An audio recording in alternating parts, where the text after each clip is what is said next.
જય શ્રી કૃષ્ણ. રાધે રાધે. શ્રી કૃષ્ણ ગોવિંદ હરે મુરારે, હે નાથ નારાયણ વાસુદેવાય. મિત્રો, આજે આપણે શ્રી દ્વારકા મહાત્મ્યનો ભાગ બીજો કરીશું. શ્રી સશિપ્ત સ્કંદ પુરાણ પ્રભાસ ખંડ શ્રી દ્વારકા મહાત્મ્ય. દ્વારકાનો મહિમા, ત્યાંની યાત્રા અને તેમાં સહયોગ આપવાનું મહાત્મ્ય, ગોમતી અને ચક્રતીર્થની ઉત્પત્તિ અને મહિમા, સંકાદિકો પર ભગવાનની કૃપા. પ્રહલાદજી બોલ્યા, મહર્ષિઓ, તમે સંપૂર્ણ દેવતાઓ, દાનવો, દૈત્યો તથા રાક્ષસોના પણ પૂજનીય છો. તમે પૂજનીય મહાપુરુષોની આજ્ઞા તથા ભગવાન વિષ્ણુની કૃપાથી પણ ભગવાનના સ્થાનનો પરિચય આપું છું. પશ્ચિમ સમુદ્રના તટ પર જે કુશ સ્થળી પુરી છે, જેનું નિર્માણ પહેલા રાજા કુશ દ્વારા થયું છે, જ્યાં ગોમતી નદી વહે છે અને સમુદ્રને મળી છે, તે જ ધારાવતીપુરી કહેવાય છે. તેને આનંત્ર પણ કહે છે.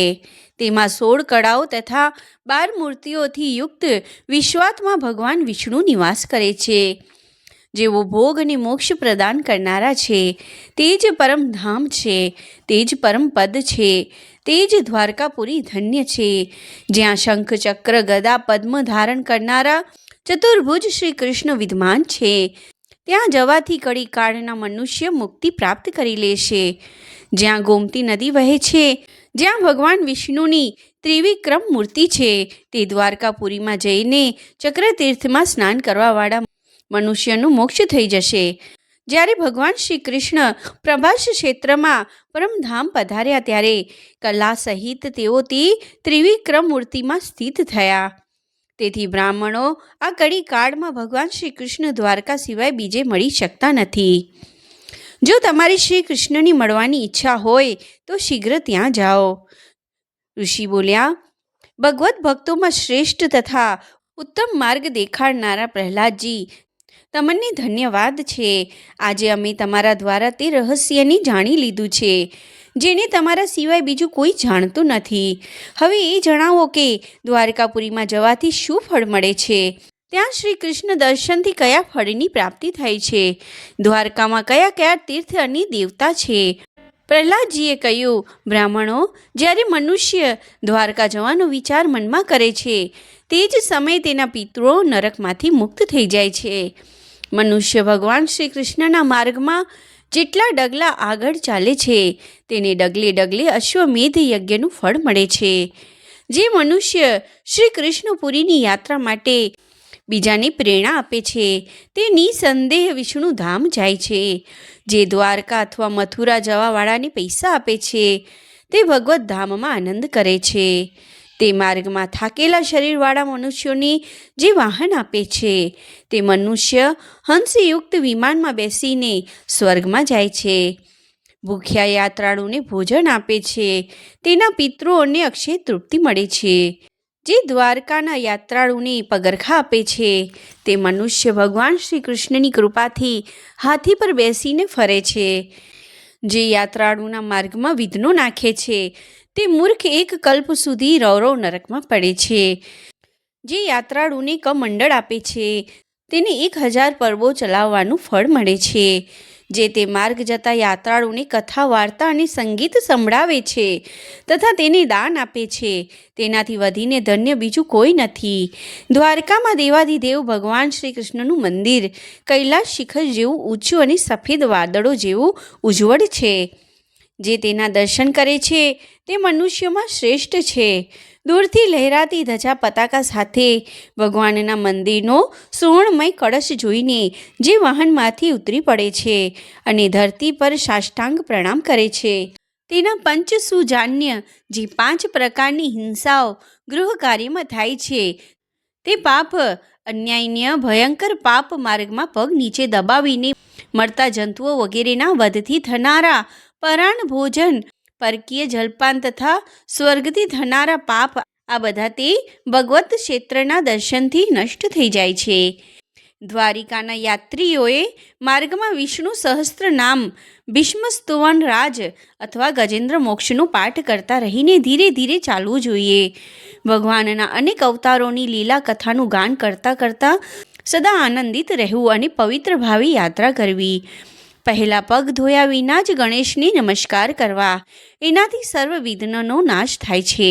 જે પ્રથમ મોટા ભાઈ બલરામજીને પ્રણામ કરીને નીલકમળ દળ જેવા શ્યામવર્ણના દેવકી નંદન શ્રી કૃષ્ણને પ્રણામ કરે છે, તે તેમના દર્શન માત્રથી સમસ્ત પાપોનો નાશ કરી દે છે.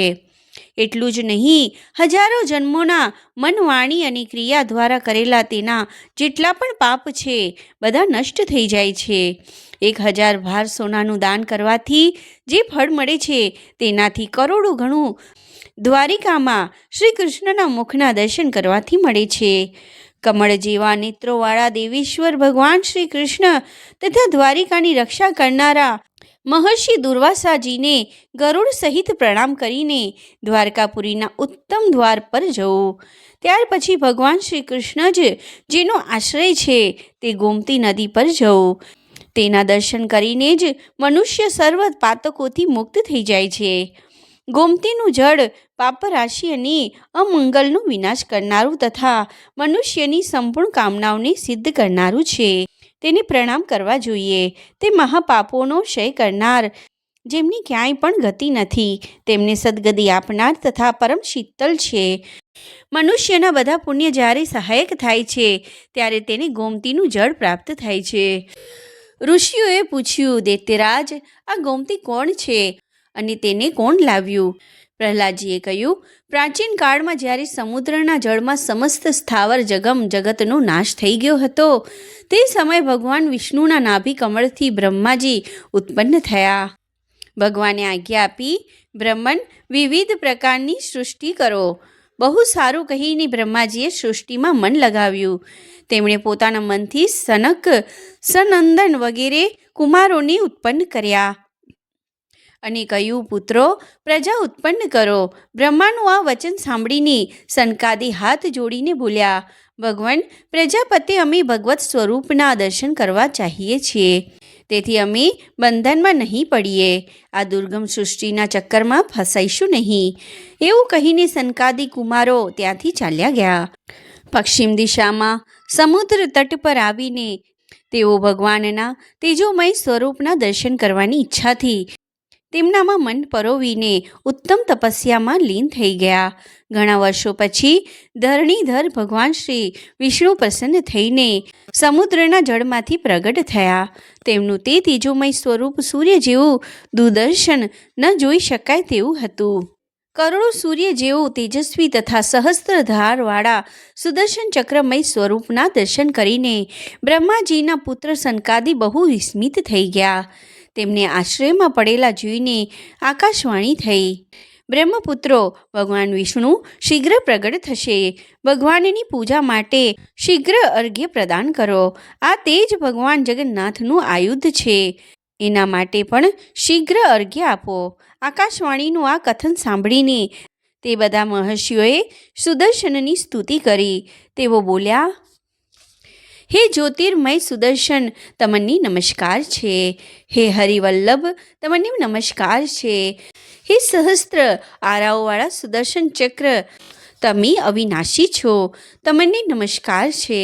હે સૂર્ય સ્વરૂપ, તમને નમસ્કાર છે. હે બ્રહ્મ સ્વરૂપ, તમને નમસ્કાર છે. તમારો પ્રહાર કદી વ્યર્થ જતો નથી, તમને નમસ્કાર છે. હે ચક્રરૂપ, તમને નમસ્કાર છે. આ પ્રમાણે સ્તુતિ કરીને તેમણે ફૂલ અને અક્ષતથી ભગવાનના પ્રિય આયુધ સુદર્શનનું પૂજન અને પ્રણામ કર્યા. ત્યાર પછી ભગવાનના દર્શન માટે ઉત્સુક થઈને સનકાદીઓએ મનમાં પોતાના પિતા બ્રહ્માજીનું સ્મરણ કર્યું. તેમનો અભિપ્રાય જાણીને બ્રહ્માજીએ ગંગાજીને કહ્યું, હે સરિતાઓમાં શ્રેષ્ઠ ગંગે, તમે ભગવાનની સેવા માટે ભૂતળ પર જાઓ. ગો અર્થાત આ દિવ્ય લોકમાં તમે મને વિશેષ અભિષ્ટ છો, તેથી પૃથ્વી પર તમારું નામ ગોમતી થશે. જેમ પિતાની સાથે પુત્રી જાય છે તે જ પ્રમાણે તમે વશિષ્ઠજીની પાછળ પાછળ પૃથ્વી પર જાઓ અને વશિષ્ઠજીની પુત્રી થઈને રહો. બહુ સારું કહીને ગંગાદેવી પશ્ચિમ સમુદ્ર તરફ ચાલ્યા. આગળ આગળ વશિષ્ઠજી અને પાછળ પાછળ ગંગા. વશિષ્ઠજીની સાથે ગંગાજીને પશ્ચિમ સમુદ્ર તરફ જતા જોઈને બધા લોકોએ નમસ્કાર કર્યા. જ્યાં સનકાદી મુનિ હતા ત્યાં જ ગંગાજી પ્રગટ થયા. તે મહાભાગ મુનિઓએ દિવ્ય સુગંધિત માળા, ચંદન, ધૂપ વગેરેથી તેમની પૂજા કરી. ભગવાનના લક્ષ્મી સેવિત ચતુર્ભુજ રૂપના દર્શન કરવાની ઈચ્છાવાળી સર્વલોક પાવની મહાભાગા ગંગાજીની બહુ પ્રશંસા કરી અને સાધુવાદ આપ્યો. વશિષ્ઠજીએ જોયું. બધા બ્રાહ્મણો ઊભા થઈ ગયા અને બોલ્યા, મહર્ષિ, તમે આ શ્રેષ્ઠ નદીને અહીં લઈ આવ્યા છો, તેથી આ લોકમાં આ તમારી પુત્રી રૂપે વિખ્યાત થશે. ગૌ અર્થાત સ્વર્ગમાંથી આ સ્થાન પર આવીને આ મતિ સ્વરૂપા માનવામાં આવી છે, તેથી સંસારમાં ગોમતી નામે વિખ્યાત થશે. આના દર્શન માત્રથી મનુષ્ય મોક્ષની પ્રાપ્ત થશે. પછી અહીં સ્નાન, દાન વગેરે કરીને તે શ્રી હરિના ધામમાં જશે. એના વિશે તો કહેવાનું જ શું. સનકાદી યોગેશ્વરોએ ગોમતીને અર્ઘ્ય આપીને પુરુષ સૂતકના મંત્રોથી શેષશાયી ભગવાન શ્રી હરિનું સ્તુવન કર્યું. આ પ્રમાણે સ્તુતિ કરતા હતા ત્યારે તેમની સમક્ષ સાક્ષાત ભગવાન વિષ્ણુ પ્રગટ થયા. તેમણે પીળું પિત્તાંબર ધારણ કર્યું હતું. ગળામાં વનમાળા શોભી રહી હતી. દિવ્ય માળા તથા દિવ્ય અનુલેપનથી તેમના શ્રી અંગો બહુ જ શોભાયમાન લાગતા હતા. તેઓ દિવ્ય આભૂષણોથી વિભૂષિત હતા. શેષનાગની શૈયા પર પોઢેલા હતા. તેમના હાથોમાં દિવ્ય આયુધો ધારણ કરેલા હતા. તેમના મસ્તક પર જળહળતો મુંગટ હતો અને કાનોમાં મકરાકૃત કુંડળ ચળકી રહ્યા હતા. ભક્તોને નિર્ભય કરનારા સુંદર વિગ્રહવાળા મહાબાહુ શ્રી હરિનું વક્ષસ્થળ શ્રી વત્સ ચિહ્નથી સુશોભિત હતું. તેમના મુખ પર શાશ્વત પ્રસન્નતા છવાઈ રહી હતી. શ્રી વિગ્રહની કાંતિ શ્યામ હતી. તેઓ 4 ભુજાઓથી શોભાયમાન તે ભગવાન વિષ્ણુ લક્ષ્મીજી દ્વારા ચરણો સેવા જનિત આનંદમાં મગ્ન થઈને અતિશય મનોહર લાગતા હતા. તેમને જોઈને સનકાદી મુનિ બહુ પ્રસન્ન થયા અને વૈદિક વિષ્ણુ સૂતકના મંત્રોથી આનંદ સ્વરૂપ શ્રી વિષ્ણુની સ્તુતિ કરવા લાગ્યા. તેમના આ પ્રમાણે સ્તવન કરવાથી દિનજનો પર દયા કરનારા શ્રી હરિ પ્રસન્ન થઈને આ પ્રમાણે બોલ્યા, બ્રહ્મકુમારો, હું તમારાથી બહુ સંતુષ્ટ છું, તેથી તમને મનોવાંછિત વરદાન આપીશ. તમે મારી માયાથી નિર્લિપ્ત થઈને નિત્ય જ્ઞાન સંપન્ન થશો.